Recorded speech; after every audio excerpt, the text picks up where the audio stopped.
Hello.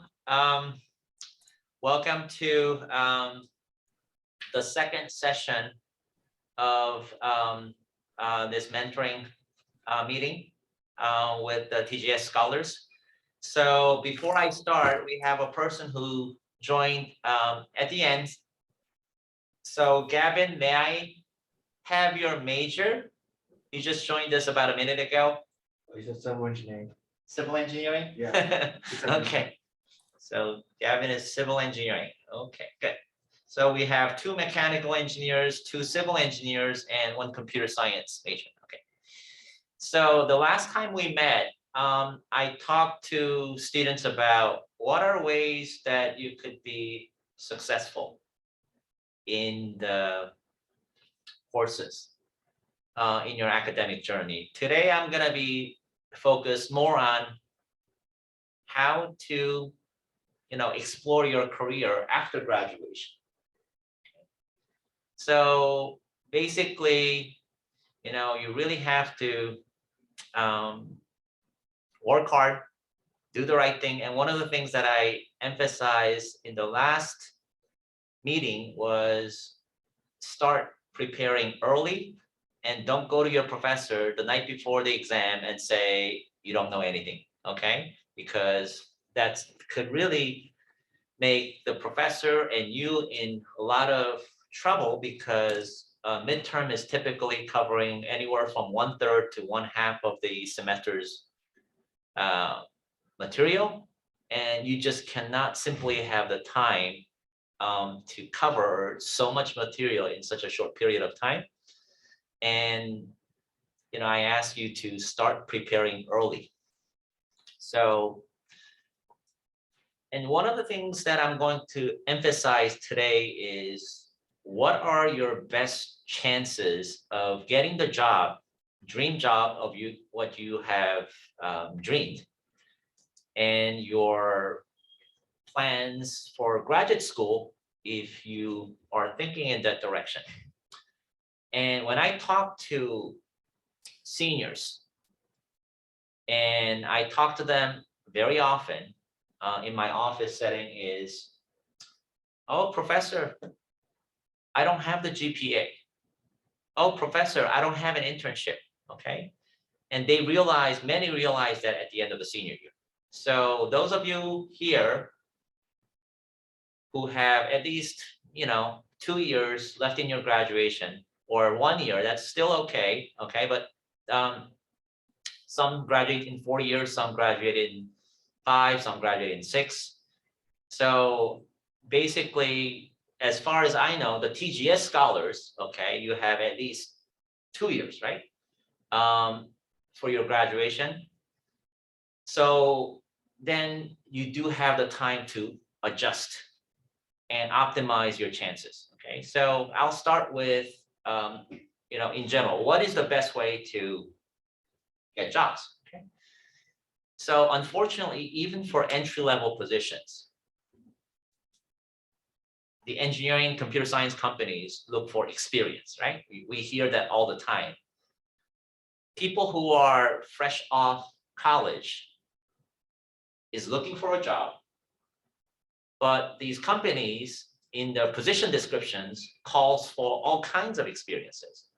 But the good thing is for entry-level job, they don't require you a whole lot of skills to work for those companies, but they do ask you some basic qualifications. So we have a lot of mechanical engineers and civil engineers here. So what's a typical skill that's required? Typically, like computer-aided design skill. Okay, for mechanical engineers, SolidWorks. For civil engineers, AutoCAD. So we do have this software skills. Computer science people, at least 2 programming languages, typically in C++, Python, sometimes Java, but they're all variation of C. That's how I look at all the programming languages. So you have to have this software skill, okay? For mechanical and civil engineers, you need to have this hardware skill too, okay? Your ability to interface software and hardware, okay? So that's a skill. So for many of the entry-level job, they'll be requiring you to have skills that you can attain from college. So how do you attain these skills? Okay, you could start out with courses, and many courses, as we all know, deal with problem solving.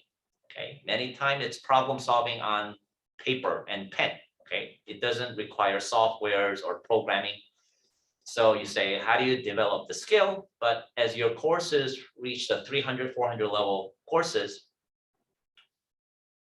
these upper division courses require at least simulation projects, okay? So simulation projects require programming, understanding of software. So that itself is a skill. So on your resume, a lot of people forget to put the course projects that you have done. So make sure to put that information, because many students think that, oh, I don't have any experience, so there's nothing that I could put. Course projects are good enough to get your first internship. The software skills, the programming skills are good enough to get your first internship. Okay. So, and many students, from my observation, get their first internship after sophomore and junior year. Okay, rarely anyone gets internship after freshman, because companies may view you as you don't have enough skills to do the intern work in companies. So you as a student have to develop skills for you to have better opportunity in getting an internship. Okay, that's rule number one. You have to develop skills. And you have to be proactive in getting involved with course projects, going to different faculty, see if there is any research opportunities, okay, going to career center and exploring internship opportunities during your academic career. This is very important because many students think that, you know, if I just sit still with a 3.8 GPA, jobs will come to you. It won't. Okay, you have to be proactive.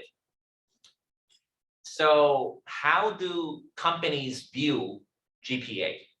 Okay, they think of it as one indicator. It's not the only indicator, but it is one big indicator. Okay, so GPA shows your work ethics, your responsibility, okay, your ability to handle difficult courses. Okay, so it's an indicator. If you have good GPA, that's good. If you don't, that's still okay. Okay, because thankfully, engineering and computer science companies not only look at your GPA, they look at other factors too. And one big factor is skill. Do you have this skill, okay, namely software, hardware skills, for you to do a sufficient job at the company, okay, whether as an intern or for the company. So I talked about skill. I talked about GPA. Okay, so this is something that you have to proactively pursue and attain. You know, you have to have a good GPA. Okay, so what is a good GPA? In my opinion, good GPA is anything above B is considered good. Okay, so companies will look for that. Companies will look for people with a B average. Okay, if you don't have B average, as I said, it's still okay. You have to show that you have a skill that you could do the job at the company, right? So then there are other factors, and I'll tell you what other factors are. Another important factor that engineering and computer science company look for in students is presentation skills, okay? Basically, if you understand something that's very difficult to be grasped by general public, you as an engineer and computer scientist have to have an ability to communicate with different offices in a company. You're not going to be talking only to engineers and computer scientists. You'll be talking to business managers. You'll be talking to people who are in the marketing offices. You'll be talking to budget and finance people. You'll be communicating with various people who are not engineers and computer scientists. So you have to have the ability to convey a very difficult technical knowledge in an everyday language to people who are not in the technical field. Because as you know, as we all know, in order to have a company sell its product, it's not just a technical, sophisticated product that's going to sell well. There has to be all kinds of factors that will make companies successful. And from my observation and my communication with the people in the industry nowadays, more and more companies are looking for students who have that leadership capability, who could communicate effectively to people in and outside the company. So what did I say so far? I talked about skill. I talked about GPA, and I talked about presentation skill, which is communication skill, and I talked about leadership. The reason I start mentioning leadership is in communication, okay? As you work in a company, you'll be responsible for a project or a task as a team member. But if you're more senior or more experienced than your team members, you have to lead a team in carrying out a project. So project management skill is very, very critical in terms of carrying out an engineering project, okay? So, and a lot of companies look for students who have that leadership and take the ownership of a project and lead the team and complete the project in a timely manner, okay? So I'm throwing all these words, hey, we have for you to best obtain internships and permanent jobs, okay? So how do you attain all these, right? How do you attain all these? I talked about GPA, that's easy. I talk about skill set like programming and software skill, that's easy. You have to just be proactively increase your knowledge in these areas. I talked about communication skill, that just takes practice. And you have to have experience in presenting your ideas, whether it's a technical project or non-technical projects, in front of your friends, your classmates, okay, at your job. So you have to build that practice, okay? And also leadership skill.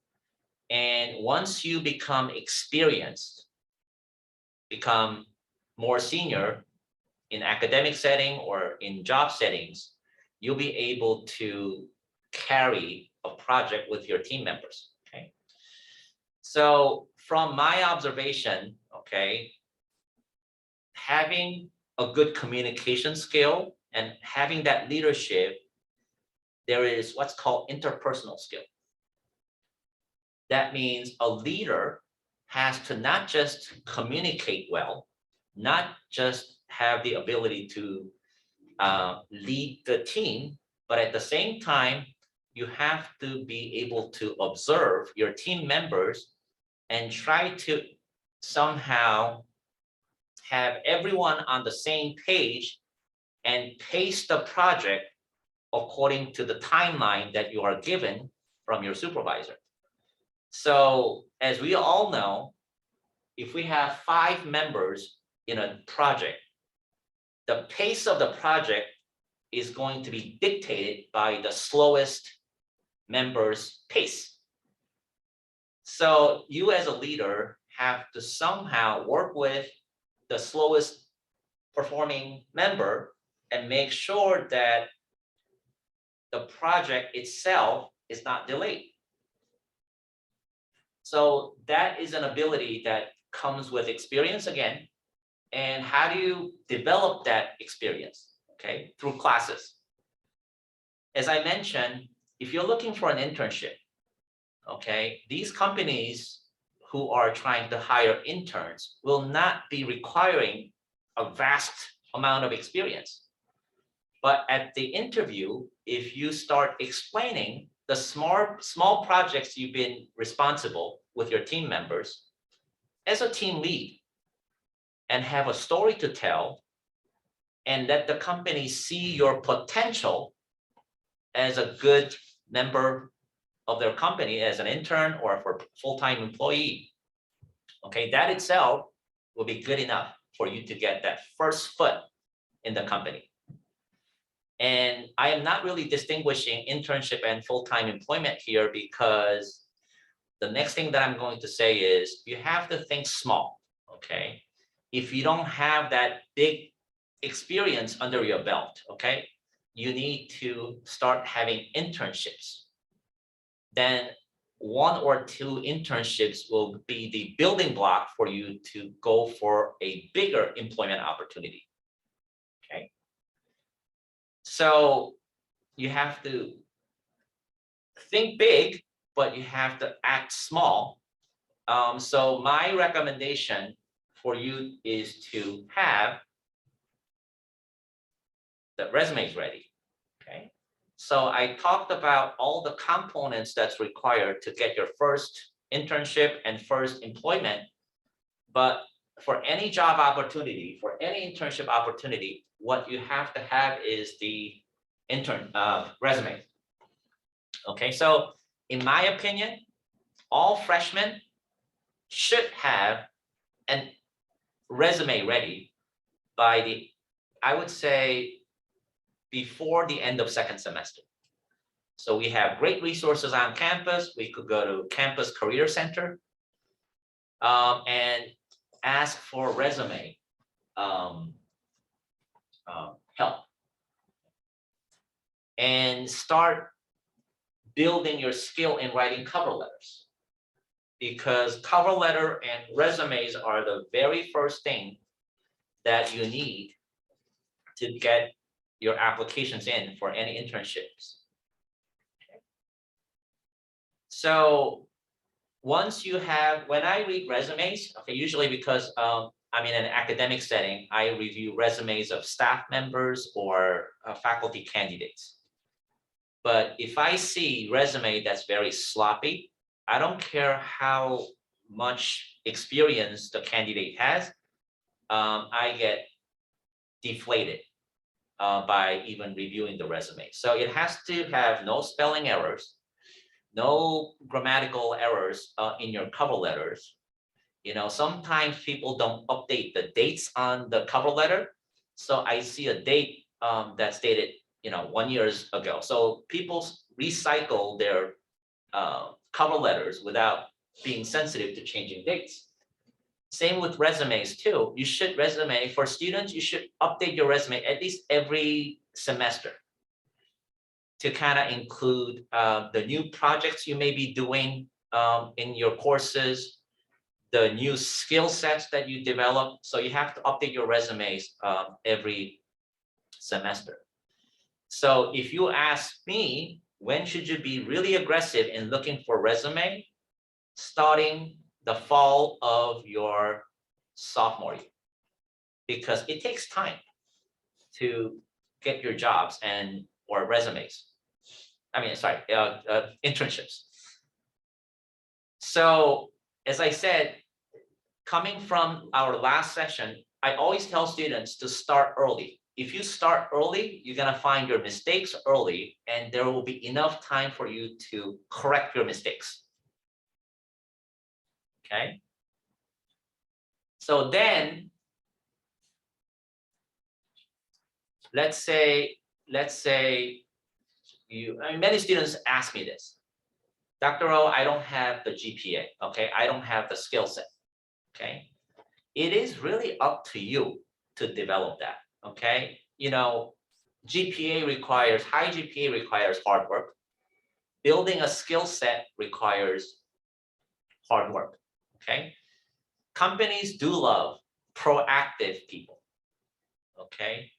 So the reason why all these leadership, teamwork ability, communication skill are important is because people who are proactive tend to obtain those skills faster or earlier than the passive students. If you want something, you have to work for it. If you want something bad, you have to work for it more. Okay, that's the rule of thumb in this world. If you want something bad, you have to work harder than other people. That is life. So many students who come to me and says, oh, I'm senior, I'm too late, I don't have any internships. Now what do I do? Okay. I always say this. Let's say if your GPA is poor. Let's say you have 2.05 GPA, okay, just barely enough to graduate. It's okay. Let's say you are 2 semesters away from graduation and your cumulative GPA is 2.05. Let's say the last 2 semesters, you improve your GPA to 3.0. Put on your resume the GPA in the last 2 semesters, which is the most important semester because you're taking all these technical courses, upper division technical courses.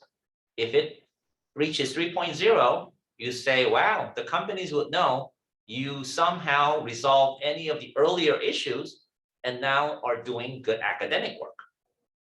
Okay, that's a statement on your resume.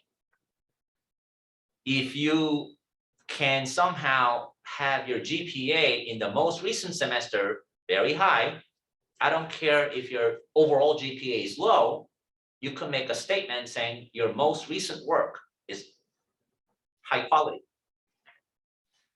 Another thing about experiences, let's say you feel that you don't have an experience skill set to get an internship or get a permanent job is this. Many of the computer scientists, you have to have a very good programming skills. For mechanical civil engineers, you really need a good computer-aided design skills. Okay, so what you have to do is this: you have to sacrifice your weekend, maybe 10 weekends, and really 2.5 months, 10 weekends, to develop that skills on a Saturday and Sunday.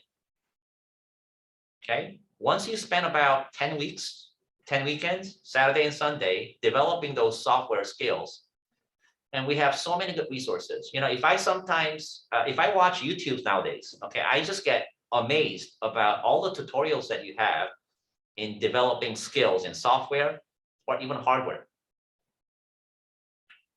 And let's say there's so many that you don't know what to choose.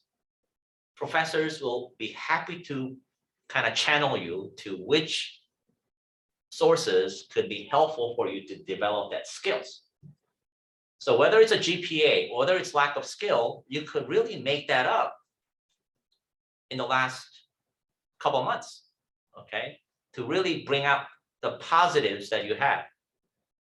Okay. And at Cal State Fullerton, there are many co-curricular activities, okay? As I mentioned in my previous session, there is a small group co-curricular activity that I run. It's called Engineering Ambassadors Network Program. The sole purpose of that is for students to develop good presentation skills.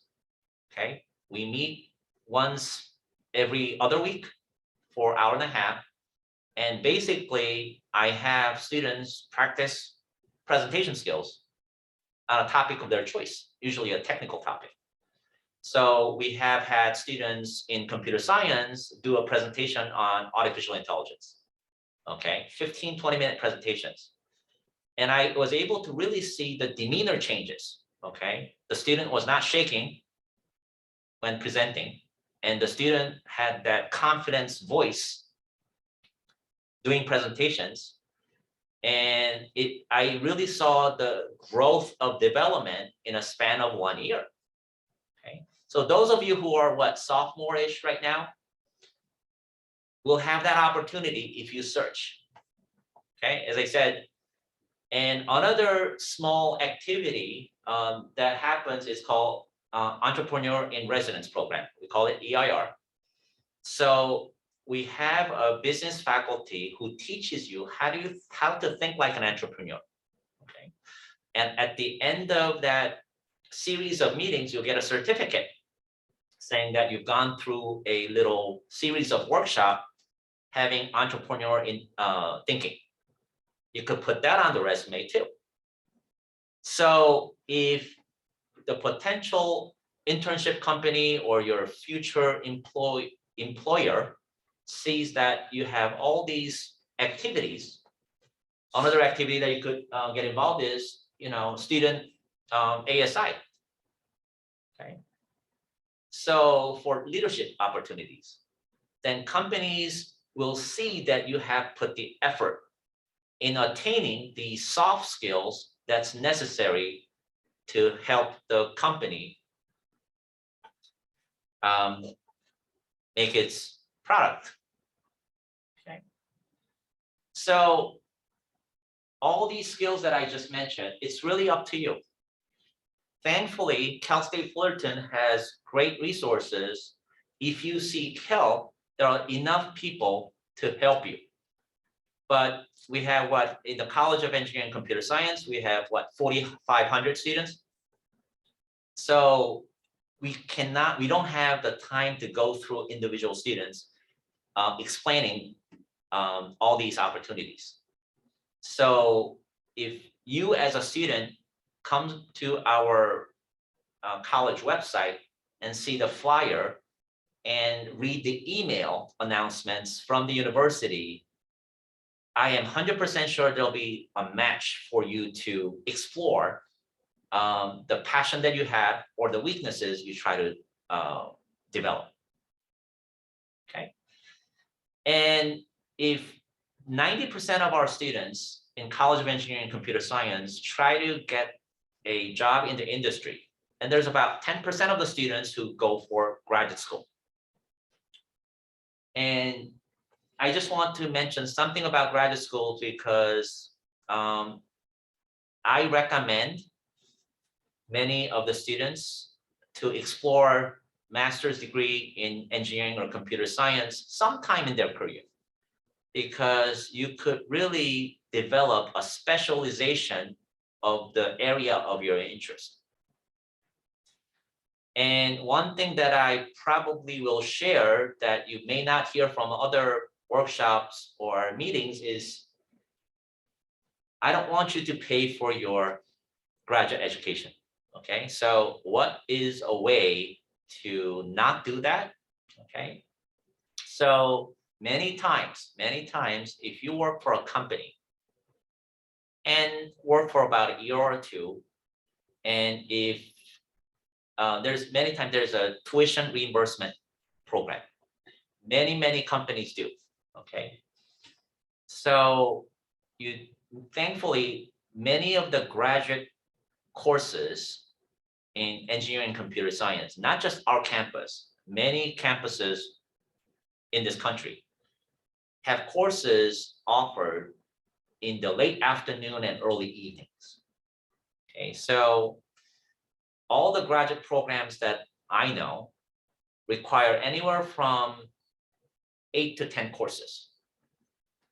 At Cal State Fullerton, the graduate programs require 10 courses. And if you take 2 courses every semester, it's going to take you 2.5 years to get your graduate degree. Okay, so let's say you're working at a company and you're 2 years into working on a project and you start building some good foundation knowledge about a special area within engineering or computer science. Then the company starts to trust your work, really want to invest on you for the growth, professional growth. So you ask your supervisor, can the company sponsor you for graduate education on a part-time basis? And almost all companies, as long as you promise the company that you'll be working for the company certain years after obtaining your graduate degree, they will support you financially with the graduate education. So let's say it takes you 2.5 years to obtain a master's degree in engineering and computer science.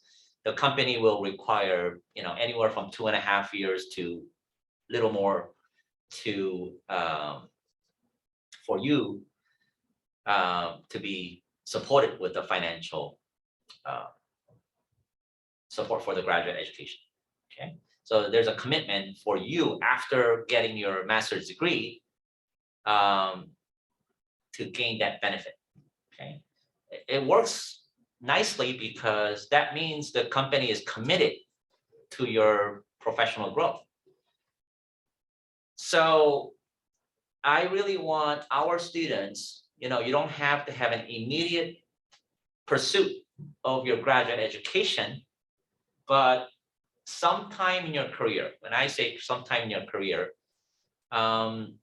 once you graduate and start working as an engineer or computer scientist, sometime within the 10 years after graduation, I recommend many students to pursue a graduate degree because there's a huge advantage of going to graduate school. Many students in engineering and computer science do not like all the courses that they're taking. Do not like, and I was in that same situation. As a mechanical engineer, I hated thermodynamics. I hated heat transfer. Okay, because I cannot visually see how heat transfer from one medium to another. And like, I still don't know what Gibbs free energy is. I don't have that good feel of what happens in thermodynamics. So that's why I like the other area of mechanical engineering, which is dynamical systems and control, because I could visually see all the motion of robotic link or electromechanical systems. I could visually see it. So, but in graduate school, I didn't have to take all the sub-discipline courses that I didn't like. So you kind of zoom in on an area that you like. So people become very productive if they choose to do what they like. So I never thought mechanical engineering would be this fun until I got into grad school. Okay, because I didn't have to take the courses that I didn't like. So there's a huge advantage. You could choose what you want to do. Okay, and once you start becoming good at anything, you start to develop that affection. And once you start developing that affection, you're gonna put more work into it. And once you become a more expert on some field, you're gonna be more recognized and people will appreciate your expertise and you're gonna be valued. And if you're valued, then, in a company, you get your promotions and extra salary. That's gonna make you and your special one very happy. Okay. So what students don't realize is time flies very fast. Okay. So, when you're a teenager, okay, you think 1 year is like eternity. But as you age, and by the time you hit your 30s and 40s, okay, life travels a lot faster than you think. Okay. So take advantage of the time that you have now. And one thing that I like about TGS scholars is you chose to be a TGS scholar. That means you chose to get engaged. That's a big step. Okay, I give you a lot of, I praise you for that commitment. Okay, because it is very difficult to commit to anything. Okay, so I give you the credit in the world for committing to TGS program so that you could utilize all these resources that you have and optimize your chance to getting that first job of your dream, getting to the graduate school and studying the fields that you like. And one huge advantage of engineering and computer science, it's a special field that not everyone can do. Okay, it's very specialized. So if you have skills that's very specialized, you're going to be very valued in society. Okay. As I mentioned in my previous meeting, engineering and computer science provides with financial stability compared to other disciplines. And people say money is not everything. I agree, it's not everything, but it's a big thing in your life. Okay. You need that financial stability to carry out life and do great things for other people. Okay. So we're in the midpoint right now. So any questions so far, the things that I've said? No?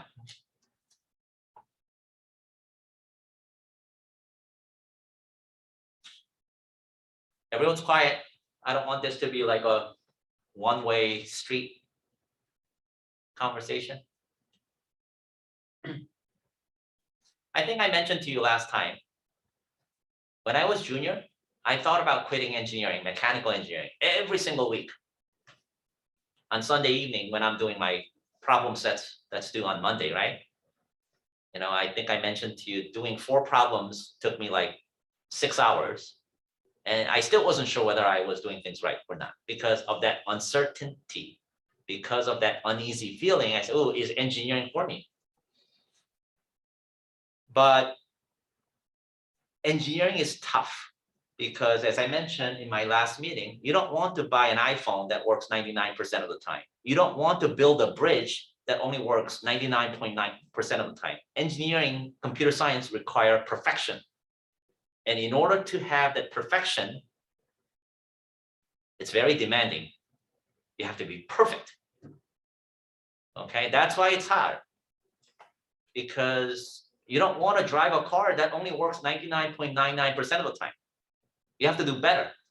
And the school is trying to teach you, you have to reach that perfection to be welcomed by all these engineering companies, being very meticulous, right on, responsible, timely.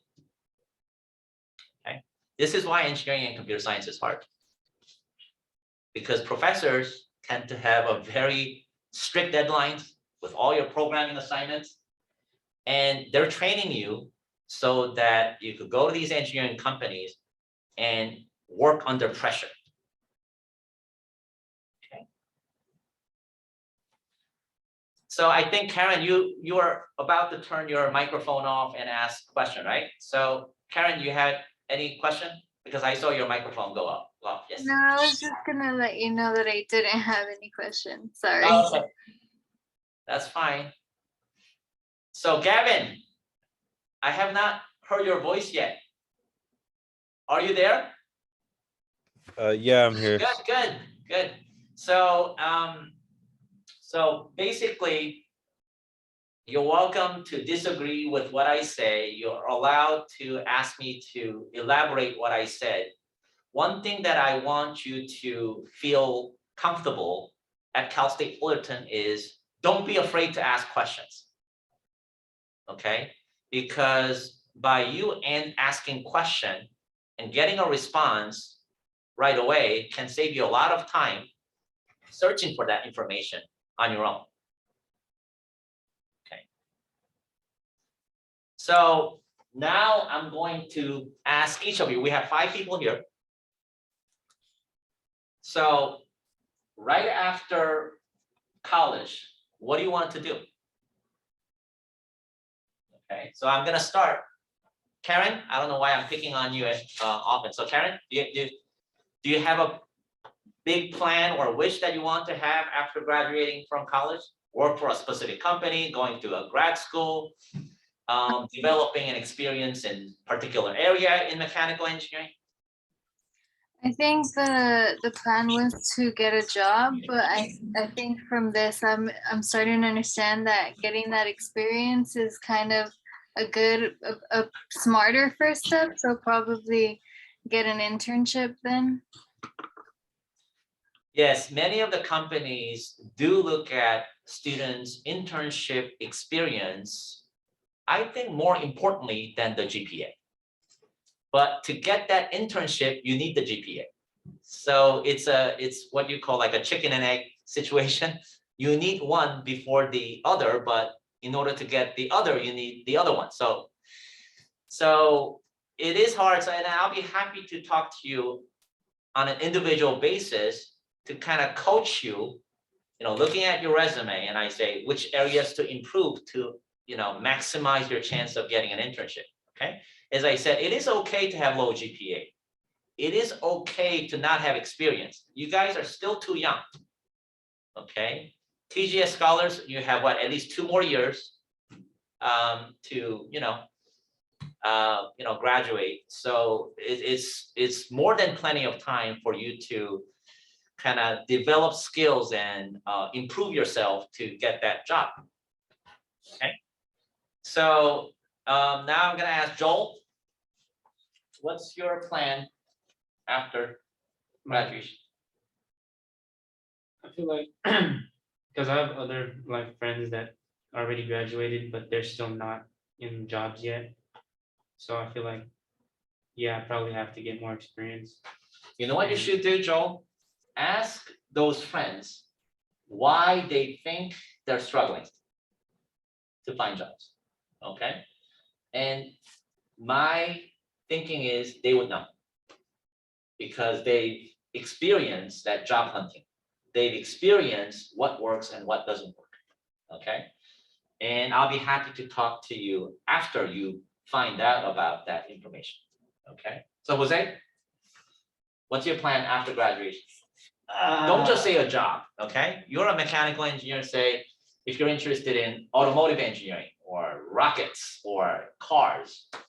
Robots? Or they're really, I don't really have a plan after. Oh, that's a very dangerous statement. Yeah. Okay, don't say that to your future employer, okay? So here's what.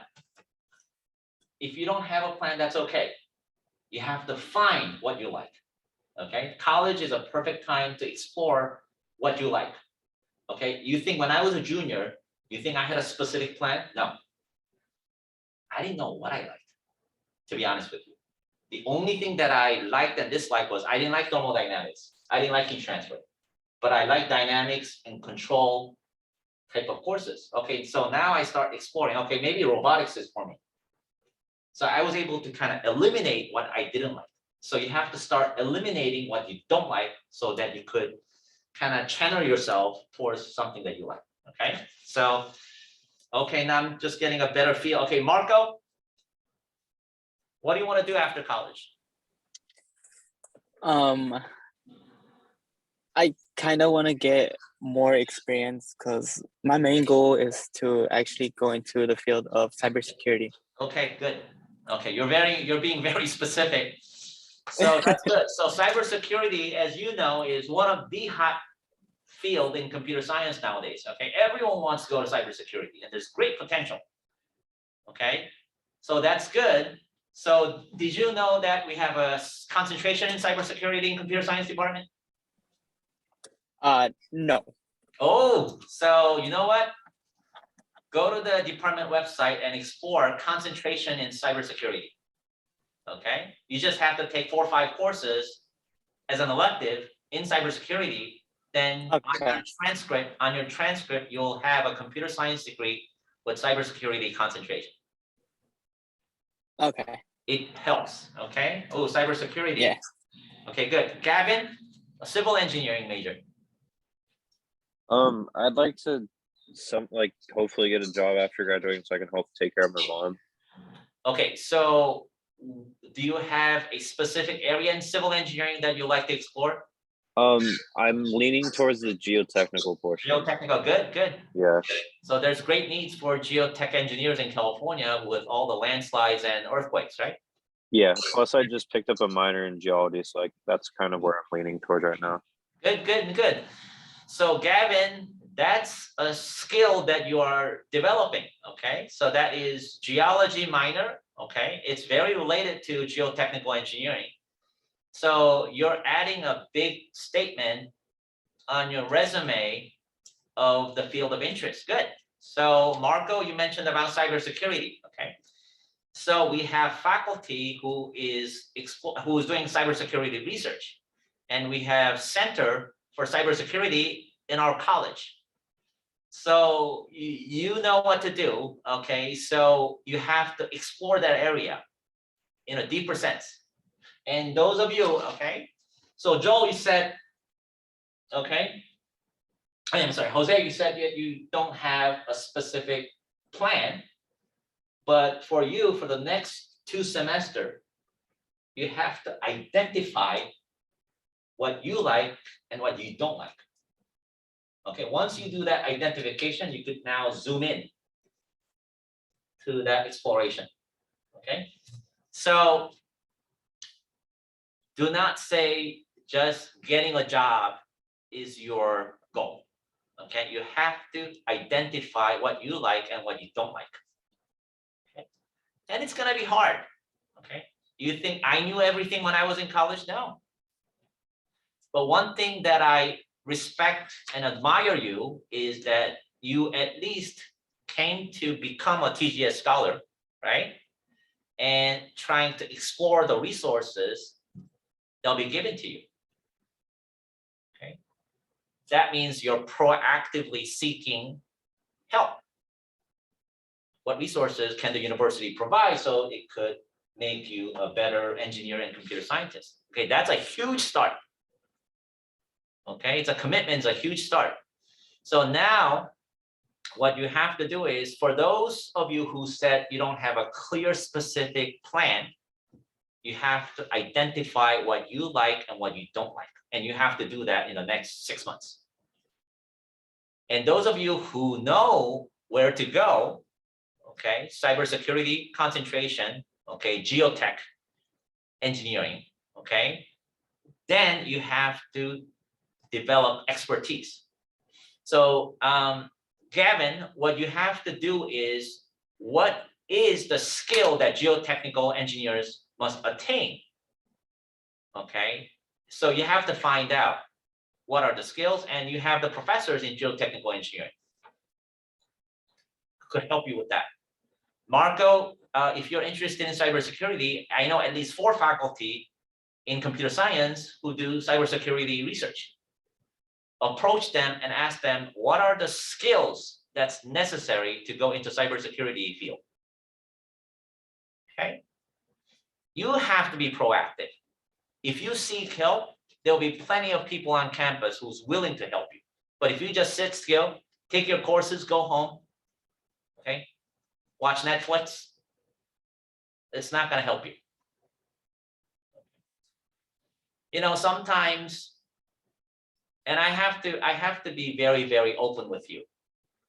When I was a college student, I was just taking courses. I didn't really know which field in mechanical engineering I wanted to go. And I think I just told you, I thought about quitting engineering every single Sunday night, right? And the reason why I kind of remained in engineering is because I said to myself, am I giving 100% to this? Am I committed? And I said to myself, no, I wasn't. So let me decide, after giving my 100% effort, whether this field is for me or not for me. And thankfully, when I start putting more effort, I became good at it. When I became good at it, I developed confidence. Then when I developed confidence, that led to success. And I talked about success, confidence cycle in my last meeting with you. Basically, those of you who were not here last time, I said, which one comes first? Confidence or success? Because one's gonna lead the other factors. You need confidence to be successful. You need successful to be confident, but something has to come first. And I think I mentioned to last time, I said, to me, from my observation and from my experience, success comes before confidence, okay? I'm not saying that's right. Everyone's different, but from my observation and my experience, success comes first. to get the confidence. But how do you obtain that success? Resilience, persistence.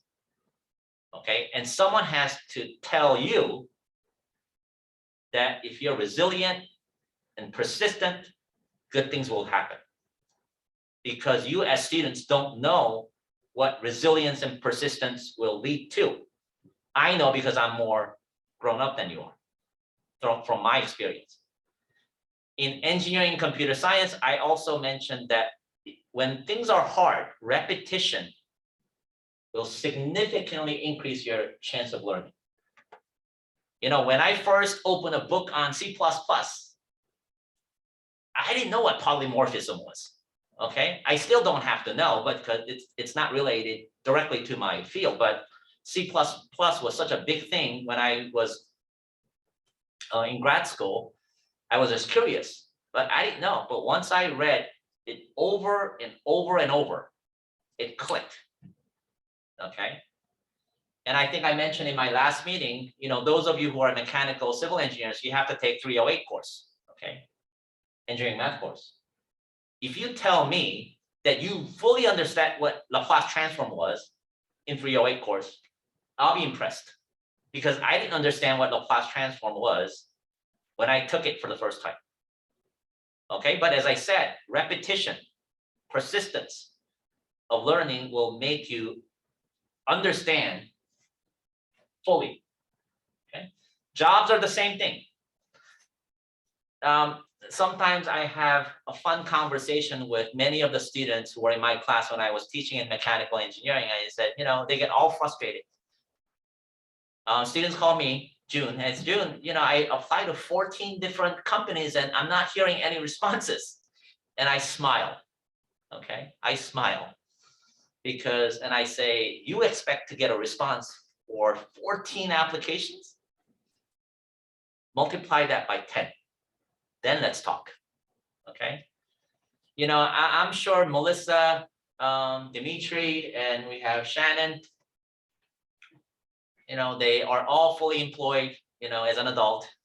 Ask them, you know, when you meet with them one-on-one, how many resumes it takes to get their first job. I'm very, very confident it's gonna be more than 50, most likely 100. Okay, it's not easy. Okay, it's not easy, but as I said, because it's not easy, those who are persistent will survive. Okay, and I'm very, very confident in TGS scholars because you show that commitment from the very first time that you joined our university. Okay, it's a commitment. So that means you're willing to take advantage of the resources and learn about exploring what you want to do. Okay. And one thing that I like is I wrote your names down, okay? I wrote your names down. It's only 5 students. I'll be happy to meet with you one-on-one and coach you how to maximize your internship job opportunities. And let's talk again by the time you graduate, okay, in a couple of years, how it fares. Because I'm very, very confident once I work with you individually, I could maximize your chance of getting a job or internship. Okay. The reason why I say this is because I like students who are committed. You guys are committed. It's not easy to come to these type of meetings. You know why? Because you could just go home and watch Netflix, right? And you may say, oh, it's a requirement for TGS program, but I'm sure you could have attended other activities to meet the requirement, right? So as I said, I've written down 5 names in my notes, okay? So here's what I'm gonna do. I'm not gonna reach out to you. If you reach out to me, I'll be more than happy to meet with you twice a semester and talk about your progress and coach you so that you'll be able to kind of navigate this demanding major, okay? mechanical, civil, computer science, these are not easy. Okay. So I like to help students who seek help. Okay, we have, as I said, 4,500 students. I cannot reach out to individual students. But if students come to me for help, I'll be more than happy to kind of coach you to maximize your opportunity. Any other questions, comments?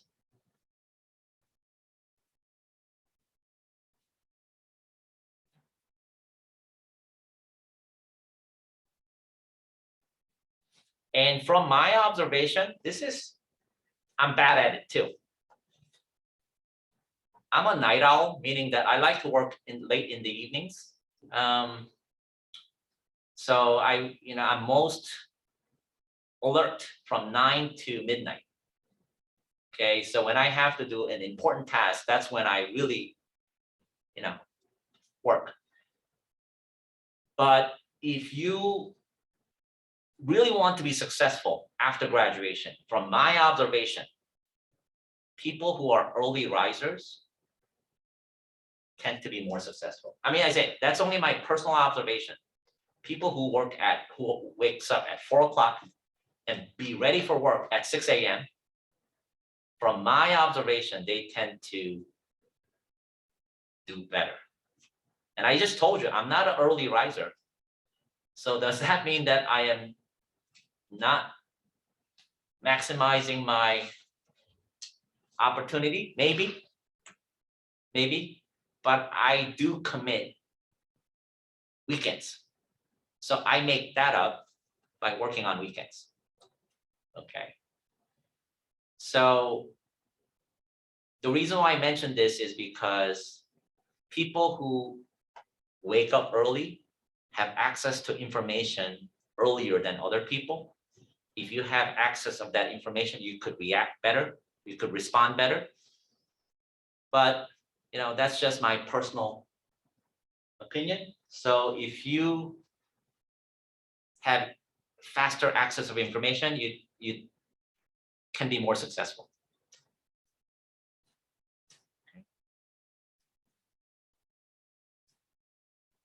Any question? So I think I'm almost running out of time now. So I think. Yeah, no, I was just going to say thank you, Dr. O. You have shared a wealth of insights, but I want to lean into the scholars and ask, if you want to share just like one word that expresses how you might be feeling right now, one word or phrase that expresses how you're feeling in this moment.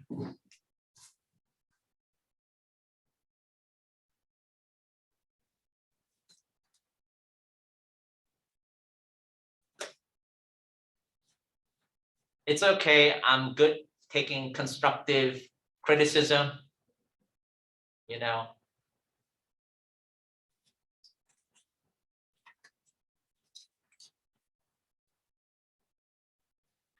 Dimitri, could you repeat the question? Sorry, it's because they're talking on my end.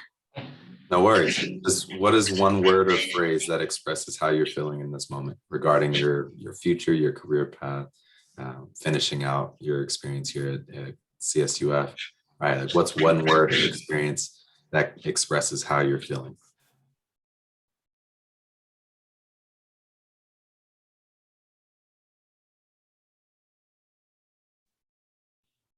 I don't know if there's a specific word for it, but I feel like the sense that I'm feeling right now at this point is like mostly like learning and just taking all the advice and points that a lot of people have given me and just really trying to put that into play.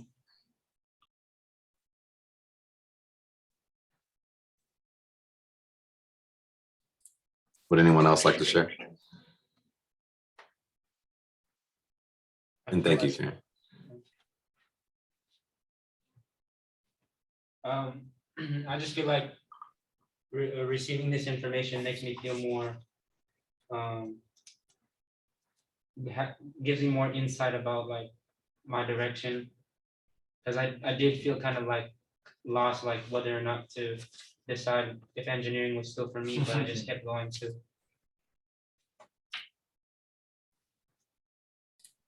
Marco?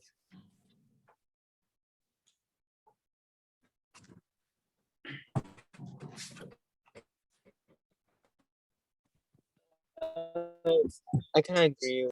And then taking everything in, I kind of have some sense of direction on where I have to go.